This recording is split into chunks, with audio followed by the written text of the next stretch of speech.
Pas d'assiette pour toi, maman. Tu n'as rien apporté. La salle ne s'est pas tue. Elle a juste changé. Quelques invités ont ri nerveusement. Un des cousins a ricané comme si c'était une blague. Je suis restée là, figée, une assiette en plastique fragile et une fourchette assortie à la main, ne sachant plus quoi faire de mes mains. Michel n'a même pas levé les yeux en disant cela. Elle était trop occupée à couper la dinde, à discuter avec ses beaux-parents comme si je ne venais pas d'arriver d'un autre état après 2 heures de bus. J'ai croisé le regard de ma petite fille de l'autre côté de la pièce. Elle a vite détourné le regard. J'ai ravalé ma douleur et reculé. La table principale était de toute façon pleine, les 12 places étaient prises, même si j'avais répondu à l'invitation 3 semaines auparavant. Quelqu'un m'a tendu un verre d'eau, peut-être par pitié. Je l'ai pris, j'ai hoché la tête et je me suis assis au fond de l'îlot central, près du grille-pain et de la poubelle de recyclage.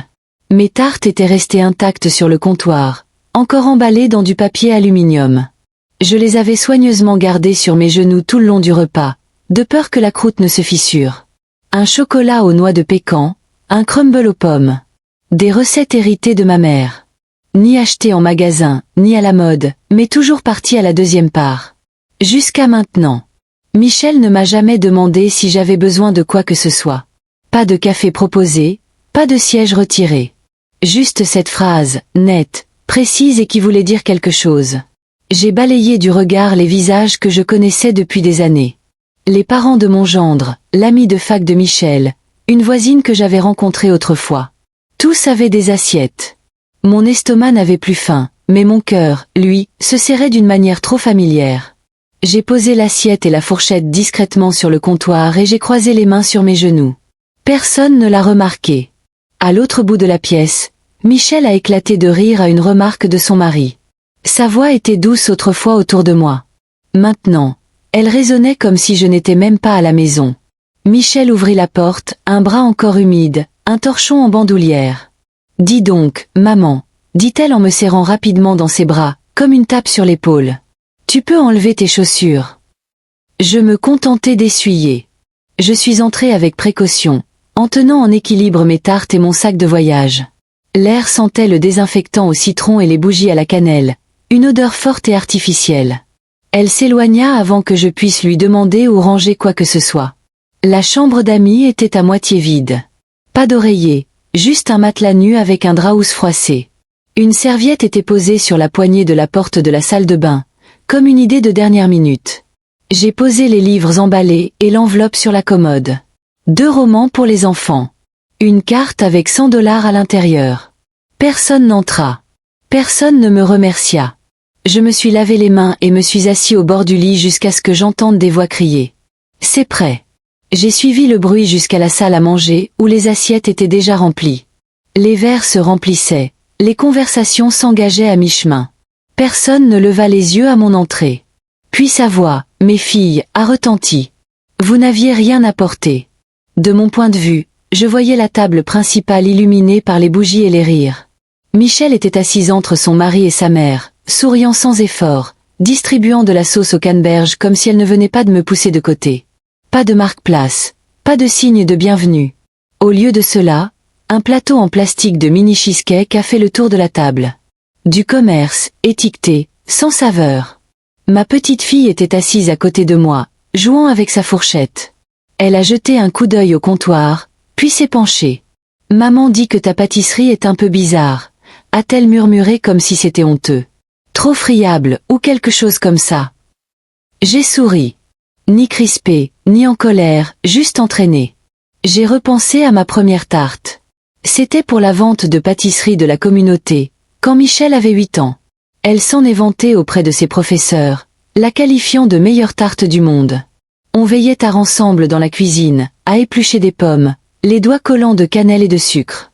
Maintenant, elle commandait des desserts sur une application. Propre, uniforme, oubliable. Je me suis retournée dans la pièce et j'ai vu Michel rire avec ses beaux-parents, la voix aiguë et polie. Je ne l'ai pas reconnu. Je ne l'ai pas reconnu. Personne n'a posé de questions sur les tartes. Personne n'a proposé de les couper. J'ai pensé une seconde à me lever et à les faire moi-même, mais ce qui les faisait circuler comme des échantillons au supermarché les a suppliés de faire semblant d'en vouloir. Au lieu de cela, je suis restée assise, les mains jointes sur mes genoux. C'est étrange de voir ces soins se flétrir. Non pas parce qu'ils ont perdu leur douceur, mais parce que les personnes pour qui on les a préparés ont décidé qu'ils les préféraient. Emballés dans du plastique, imprimés avec un code-barre.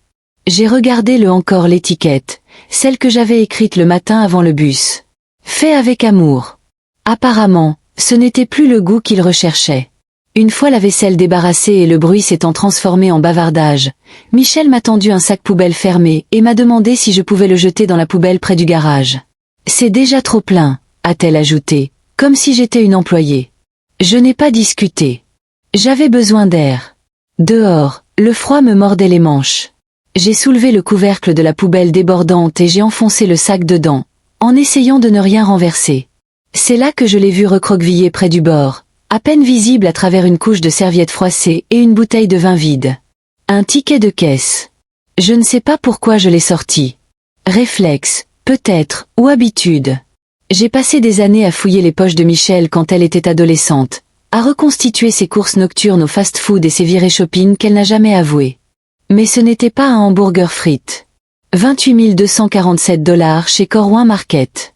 L'épicerie haut de gamme. À travers la ville, il y a 3 jours. Thanksgiving complet. Dinde rôtie aux herbes, truffes, purée de pommes de terre, jambon pré-tranché, fromage importé, 2 bouteilles de merlot. Je lisais sans cesse la carte se terminant par 7814. Ma carte. J'ai senti mes doigts se glacer d'une nouvelle façon. Ce compte était censé être réservé aux urgences. Michel avait demandé à l'utiliser une fois pour une réparation automobile et avait conservé le numéro au cas où.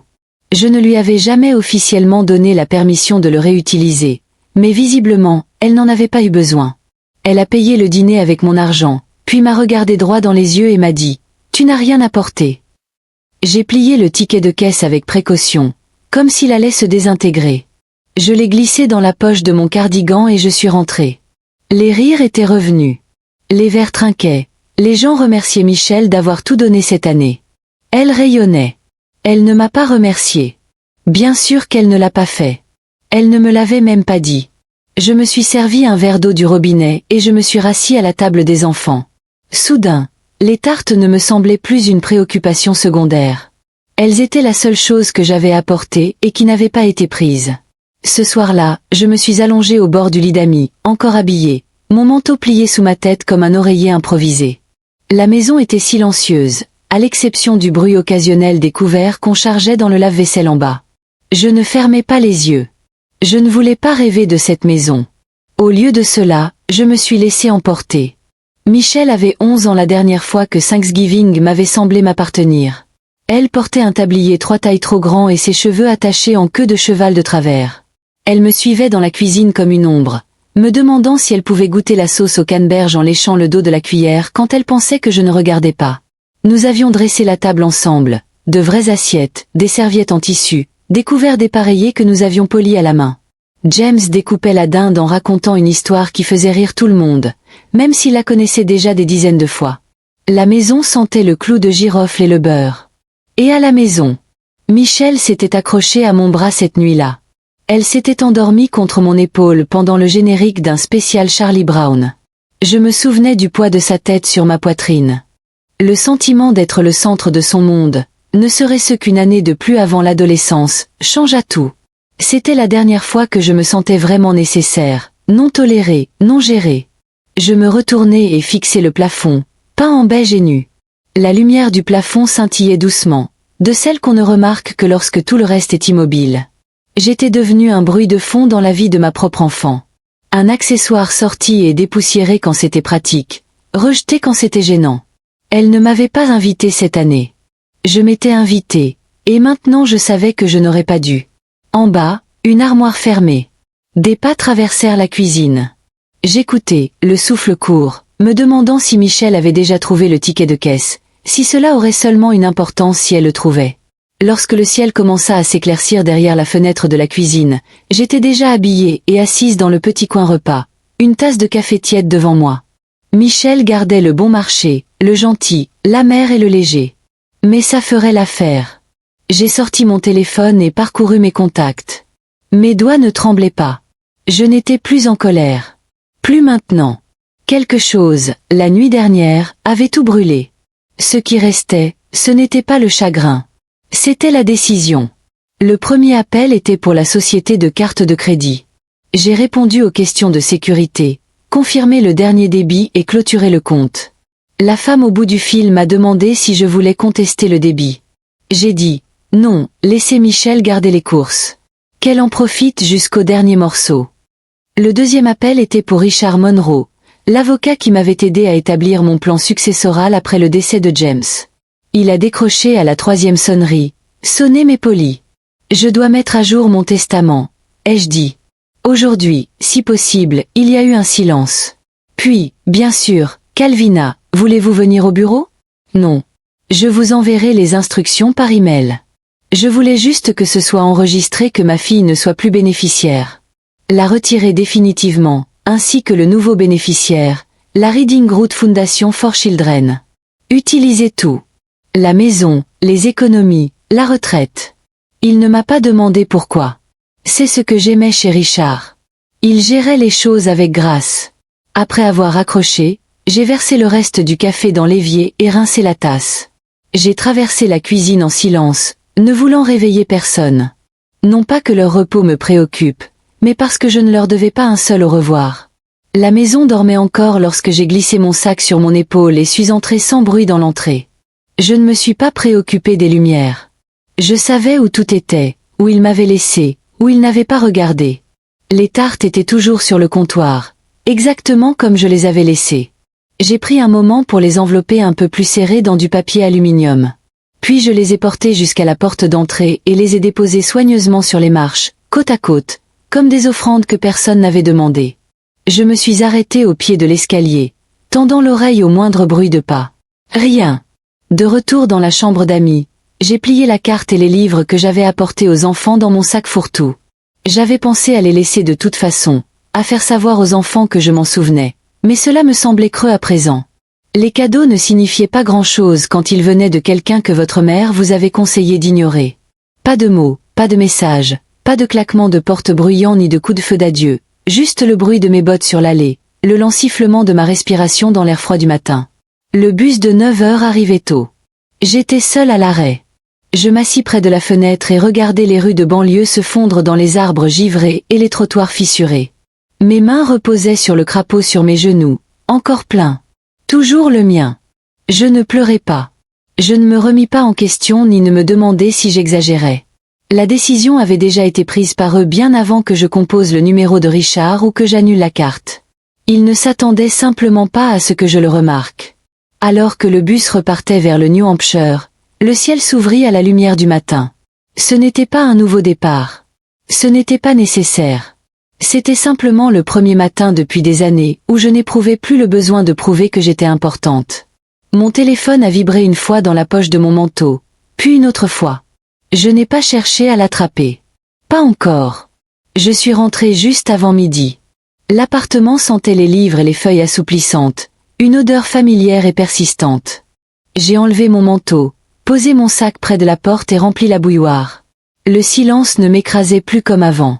Il me semblait mérité, comme une paix au lieu d'une absence. J'ai fait du café et me suis assis près de la fenêtre, les pieds repliés sous moi, à regarder les arbres nus bouger au vent.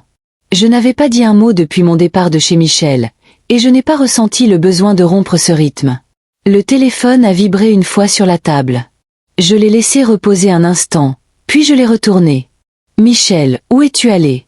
Les enfants demandaient de tes nouvelles. » J'ai regardé le message, je l'ai relu. Il n'y avait pas de mot d'excuse pour hier soir. Non, je n'aurais pas dû dire ça. Pas même un merci pour quoi que ce soit. Ni pour les tartes, ni pour la visite, ni pour les années. Juste une vague suggestion d'avoir disparu sans explication. Un autre buzz. Michel, peux-tu m'envoyer ton code PIN? Ta carte ne fonctionne pas. Bien sûr que non. J'ai reposé le téléphone. Je n'ai pas répondu. Je n'ai pas fulminé. J'avais déjà pris ma décision la veille, au petit matin, alors que la maison était encore plongée dans l'obscurité et la cruauté. Cette carte était annulée. Cette porte était fermée. Et ce silence. Ce n'était pas une punition. C'était le son de ma rétractation, sans poser de questions. Pendant des années, je m'étais expliqué, défendu, excusé son comportement. J'avais adouci ma voix, revu mes attentes à la baisse. Je suis resté plus longtemps que nécessaire juste pour préserver la paix. Mais cette fois, la paix était mienne. J'ai pris une longue gorgée de café, laissant l'amertume se déposer sur ma langue avant d'avaler. Puis j'ai complètement éteint le téléphone. Je l'ai rangé dans le tiroir à côté de mon fauteuil de lecture et j'ai tiré une couverture sur mes genoux. Si Michel voulait vraiment savoir où j'étais allé, elle pouvait commencer par regarder où elle m'avait laissé. Car je n'avais pas disparu. J'avais simplement arrêté d'attendre qu'on me voie. 2 jours plus tard, mon club de lecture s'est réuni à mon appartement. J'ai mis la table tôt. Rien de spécial, juste mes tasses préférées, des serviettes en lin achetées en solde il y a des années et les belles assiettes que j'utilisais rarement. J'ai refait une tarte aux noix de pécan et un crumble aux pommes. Les femmes sont arrivées, couvertes d'écharpes et bavardant à voix basse. Elles se sont longuement enlacées, ont posé leur veste sur l'accoudoir du canapé et sont entrées directement dans ma cuisine sans demander mon avis. C'était le genre de familiarité qui semble mériter, pas supposer. Johan a pris une bouchée de tarte au pain et a fermé les yeux. « Oh, Calvina, tu nous as caché des choses. » Des rires ont éclaté et ont résonné dans la pièce. Je n'avais pas réalisé à quel point ma maison était silencieuse avant qu'elle ne se remplisse de leur voix. Mara a demandé la recette du crumble aux pommes, la griffonnant au dos de sa fiche de bibliothèque. Ruth a tendu la main quelques secondes avant que quiconque ait fini. Personne n'a attendu la permission, et personne n'en avait besoin. Nous n'avons pas parlé de Thanksgiving. Personne n'a demandé de nouvelles de Michel. Mais elles s'attardaient sur chaque bouchée. Elles ont loué la croûte, la texture, le fait que la garniture n'était pas trop sucrée. Elles ont remarqué des choses qui comptaient pour moi. Je ne l'ai pas dit à voix haute, mais quelque chose en moi s'est détendu. Après leur départ, je suis resté longtemps dans la cuisine à rincer la vaisselle et à l'essuyer à la main. La lumière était douce, de celle qui n'attire pas l'attention. J'aimais ça. Avant de m'asseoir, j'ai pris un petit morceau de ruban adhésif et un bout de papier. J'ai écrit 4 mots simples et je l'ai écollé sur le réfrigérateur. Tu n'es pas invisible. J'ai reculé et je l'ai regardé. Pas une déclaration, juste un rappel. Puis je me suis servi ma dernière tasse de café. J'ai sorti mon journal et j'ai ouvert une nouvelle page. Des semaines passèrent sans un mot, et je ne m'y attendais pas. Le silence était devenu une sorte de rythme. Je n'acceptais ni les angles vifs, ni les sourires forcés, juste le calme. Puis un matin, noyé entre des emails promotionnels et des newsletters auxquels je ne me suis jamais abonné. Et voilà. Sujet, je voulais te contacter. C'était de Michel. J'ai survolé le message quelques secondes avant de l'ouvrir. 3 paragraphes. Le premier était empli de vagues regrets. Je ne voulais pas que les choses se passent comme ça. Thanksgiving a été stressant. J'étais dépassée. Le deuxième essayait d'expliquer. Je n'avais pas réalisé à quel point tu étais blessé. Je pensais que tu étais juste fatigué. On ne voulait pas te laisser de côté. Et le troisième était le seul passage qui me semblait vaguement honnête. Tu manques aux enfants. Ils te demandent quand tu reviens. Pas une seule fois elle n'a dit qu'elle était désolée. Elle a utilisé le mot « malentendu » à 3 reprises. J'ai fermé le courriel sans répondre. Cet après-midi-là, j'ai imprimé le testament mis à jour. Du papier épais, des lignes épurées, ma signature à l'encre bleue. Le nom de Michel n'y figurait nulle part. Je l'ai plié soigneusement, placé dans la boîte ignifuge au fond de mon placard et verrouillé d'un léger clic. Puis j'ai allumé une petite bougie et je l'ai placée à côté de la photo de James sur la cheminée. Il aurait compris. Il avait toujours vu ce que j'essayais de ne pas voir. Non, ce n'était pas de la vengeance. Je n'avais pas besoin qu'il me fasse mal. J'avais juste besoin que ma propre douleur cesse de prendre autant de place. J'ai regardé autour de moi, le fauteuil usé, la pile de livres de la bibliothèque, la dernière part de tarte dans le frigo. Tout ce qui me restait était à moi et me suffisait. Je me suis assise, mon journal, parcouru les pages remplies de « et si », et j'ai écrit 3 mots sur une ligne fraîche. Je les ai lâchés. Ni par colère, ni même par tristesse. Juste par la main ferme de quelqu'un qui avait enfin compris que l'amour n'est pas dû quand on l'utilise comme levier. Et l'absence, quand on l'a choisi, peut être la vérité la plus criante.